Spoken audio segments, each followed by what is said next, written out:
All right, so I'm going to go on the record and say that the residual, because it's there. I mean, definitely. I'm not even like acting like it's not there. There's a residual victim. Like a part of my psyche is not like knowingly, like I'm not aware that it's there until there's an incident where I feel that I will be wrongfully blamed or blamed in a way that's not really accurate. Like even if something was my fault, they'll be like, "It was your fault and you wanted it to happen," or you were just willy-nilly and you were just careless and that's why it happened, or like I feel like I'm getting like, "Uh-oh."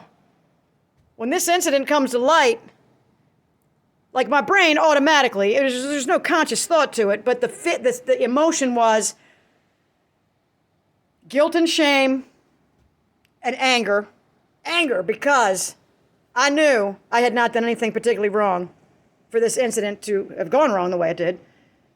But yet, I feel unconsciously that, but it's very conscious once I feel it. I mean, I'm consciously feeling it, but I'm unconscious about why. But the interesting thing was, not interesting, but the good thing was, I was talking to a really good friend at the time when the incident happened.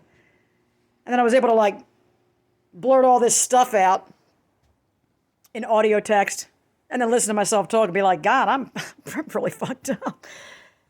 So I'll tell the story. The story is some milk spilled out of I had a little creamer and the lid didn't go on right. And it was just seated wrong. And I lay it on its side on the top of my fridge and the little lid wasn't on right and it trickled for about an hour. So I was getting ready to leave the house, but I opened the fridge to grab a drink. And I saw this, and I'm like, oh, crap, shit balls, oh, such a pain in the ass. I started wiping up the milk a little bit. I feel like it went down this way, and it went down in this drawer, and it went down in this other little compartment. I'm like, oh, man. So I'm thinking, well, I don't want to leave it all pooled there and then get dried around the edges. So I'm going to wipe up the spill, and then I'll get the rest when I get back. So I got the majority of it up, and I'm like, forgot all about it. Go to the field with the dog, have a good time. Come back, open the fridge, and be like, oh, yeah, the freaking stupid thing. So I start dismantling the whole thing because that's what's going to require. Because there's all kind of little things in the fridge, and I'll never keep milk up top ever again. I'll tell you that much. And I got this big, giant glass plate that sits over top of these drawers. Well, there was no edge on the plate. It was just glass. It wasn't edged like a lot of them, like most of them are. Anyway, I take it out and I put it in I have a giant sink. I put it in the sink and I'm rinsing it off and I'm rubbing it with and then it's lukewarm. Got an edge on my sink. I got an edge. Here it is. It's an edge.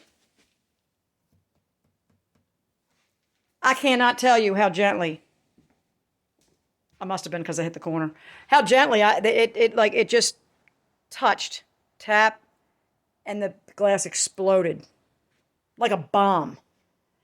I was shocked it didn't go in my eyes because it was all over. Like this was zipped up to here because I had just come in. Thank goodness, because it was all over me. And I'm like, is it in my hair? It was here, there, everywhere. And I'm like, because I was already mad because it took me about an hour. Maybe it was 45 minutes to clean it up before I even left. I was like, why is it so hard? Why is there so much milk? Anyway, my point is, the second this thing shattered, I thought to myself, well, I became very angry with myself. I'm so stupid.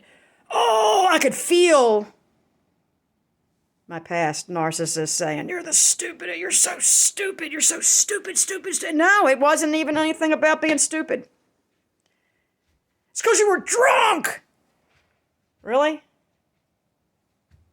No, that wasn't it either. It was a simple accident. It is entirely possible that the piece of glass was flawed. I don't really see how a piece of glass that fragile would have broken that easily by what had happened to it. I mean, my point is, there was no real fault here. It was an accident. That's what accidents are. But my victimhood from the past was like, what? Because I am aware of how Lenny likes things to be neat and clean and perfect, especially when they're new. He's like, it's new, we gotta keep it nice and clean and shiny. And God bless his heart. He has every right to want his things to be like that. And this is his dream home, and everything's perfect, and it's clean, and it's so neato. And here I'm just like, just smashing this glass, like, whatever. But that wasn't what happened. But it felt like, unconsciously, quickly, my mind felt like that's what he was going to think. Even though he does not attack me narcissistically, ever. There's times he'll ask me questions, and then he'll apologize for asking me questions because I'm sorry, I'm just used to dealing with dummies. Like, did you remember the blah, blah, blah, or did you remember the blah, blah? But my mind just went right there. So then I talked to a friend that I knew was going to see Lenny. I'm like, I just broke the glass in the fridge. Because she's like, yeah, I got to talk to Lenny about something, man. And I'm like, don't tell him about the glass in the fridge, because if he doesn't come down today, because he's probably not coming down till tomorrow, he will be so upset about it because he can't see it. He's not right there. Because he's got this OCD-ish thinking. He's going to be so upset about it, he won't be able to sleep. Or, instead of waiting till tomorrow to come, he'll change his plans and for nothing. It's fine. I cleaned it up, you know what I'm saying? So I'm like, don't tell Lenny that the glass broke. Because when he gets here, he'll open the fridge and he'll be like, what happened? And the house is perfectly clean. Everything's perfectly fine otherwise. And I'll say, this is what happened. And he'll be like, man. And then that'll be it. He'll order another piece of glass and that'll be the end of it. But my mind ran so wild with all these emotions, like, and I kept talking to my friend, and then we're laughing about it. It got to the point where I became so defensive of my, the potential thoughts that Lenny might have, but probably never even air to me. I became so defensive that I'm like, what's his problem anyway? And it was just so interesting to walk it through with a friend. And I'm thinking, God, I'm probably really bothering her, but I don't think I am. Because in the end, I've been laughing about how ridiculous it all is. And as far as I know, Lenny still doesn't know about the glass. And so he's having whatever he's doing today. He's fine. Everything's fine. It's not like the door, glass shattered or something and the house is open and, I didn't tell him or anything. It's just, it's a non-consequential thing. It'll probably be way too much money to replace the stupid piece of crap. But other than that, it's fine. But I was like, man, my mind walked through the whole shame, guilt, the improper amount. Because I said to my friend, any other person, like a normal person that wasn't abused, like I said, I think most of us have been abused. So is there anybody normal out there? Their response to the glass break would have been like, God darn it, dang, dang, dang, stupid glass breaking. This is so, whatever. And then that would have been it. They'd have said to the partner, hey man, this glass broke. It was so dumb how it happened, but we need another piece. And they wouldn't feel this overwhelming guilt. And then they wouldn't feel defensive, like they got to defend themselves against something that hadn't even happened or what Lenny might think. And which I know he's going to think a lot of these things because he can't help it. He's got OCD, like, well, she probably did this and she probably did that. She probably put hot water on. I know he's going to think things, but at the end of the day, or at the end of the hour, or the end of another 10 minutes that goes by, he's not going to be thinking, yeah, she's really stupid and careless and didn't give a shit and that's why it happened. He's not going to think that.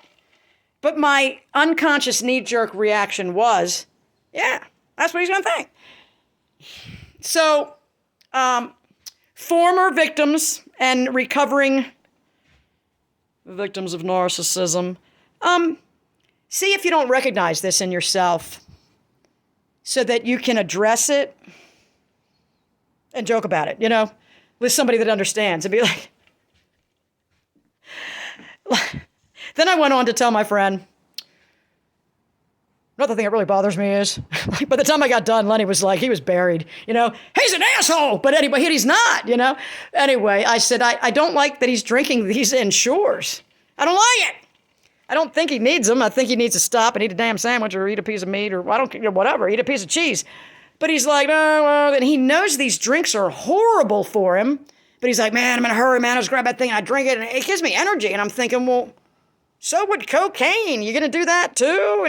So I got so pissed about these Ensures at some point in this conversation with my friend that I said, they're just like fucking whores, dangling around the house, not helping nothing, costing a bunch of money. And I'm like, now I'm comparing elderly Ensures drinks to prostitution and prostitutes, And then I thought, well, I might be able to talk a whore into sweeping up this glass, but I know this bottle of Ensure isn't going to do nothing but wreck my husband's body and steal his money.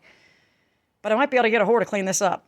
So, Ensures and Boost are worse than whores. And do not think I'm down on whores. I'm not. I'm not down on. I feel bad for them. I feel bad that they fell into that life or were drug into that life or whatever. Because I don't think that very many of them want to do what they're doing. And the ones that do, okay, cool.